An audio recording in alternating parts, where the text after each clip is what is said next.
Hello, how are you doing? My name is Tavares Hartsfield. I did my presentation on Johann Heinrich Pestalozzi. Sorry for the pronunciation of the words. Let's get started.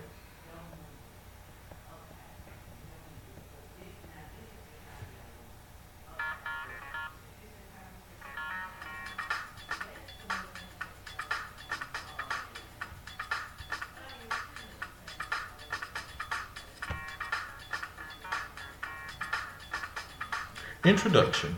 For many years, pioneers have paved the way for today's educators of today.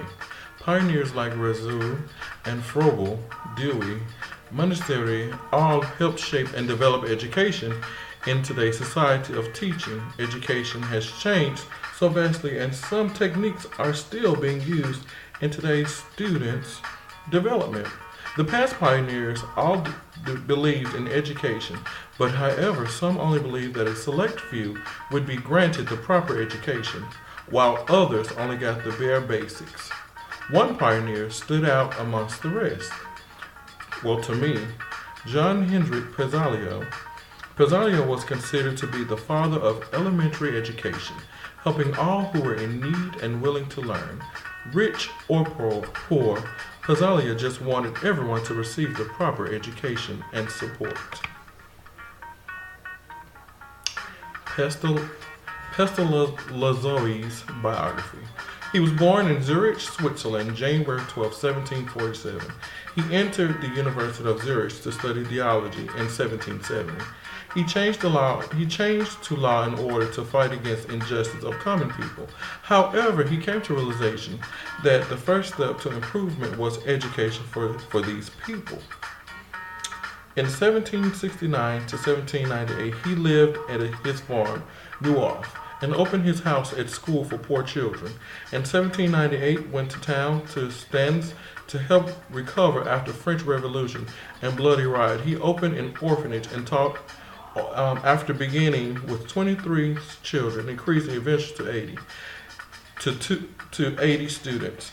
From here, he opened up his home after the French Revolutionary War to help the different students from the poor who had needed refuge and seek after the war. And when he took them in, he became also their nurse and helped them in many aspects as far as reading and writing and basically the basic education necessities.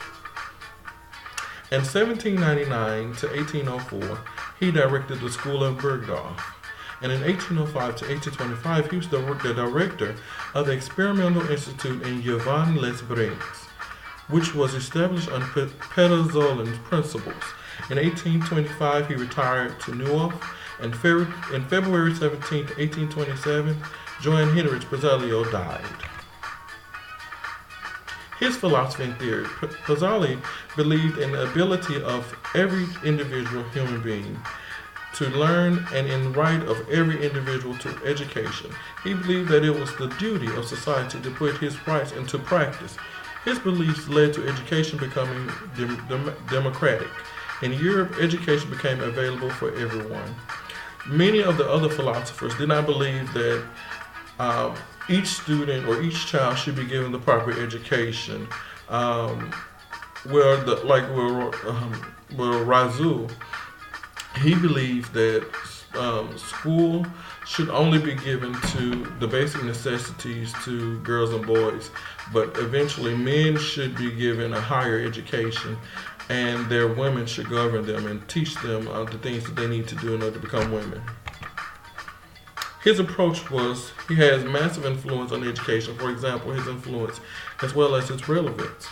He believed in the interests and needs of a child-centered rather than a teacher-centered approach to teaching, active rather than passive participation in the learning experience, and also the freedom of child based on his or her natural development and balance with self-discipline to function well in individual and in society. So he was for the students. This is his approach continue on. The use of sense of training pupils and observation and judgment, and also cooperation between the school and the home and between parents and teachers. So he believed in the overall picture that family and students should have engagement in students' learning capabilities, and he believed that you should have some kind of training for teachers and students as well. His principles included to begin with the concrete object before introducing abstract concepts, begin with immediate environment before dealing with what is distant and remote, begin with easy exercises before introducing complexes.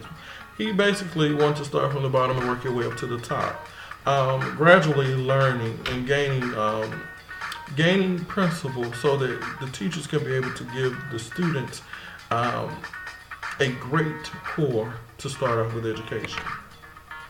And then he had two major premises. Children need an emotionally secure environment as a setting for successful learning, and also instruction should follow generalized process of human conceptualizations that begins with sensation. And here are my references that I listed before. Hope you have enjoyed. Thank you for your time and your cooperation. Thanks. Bye-bye.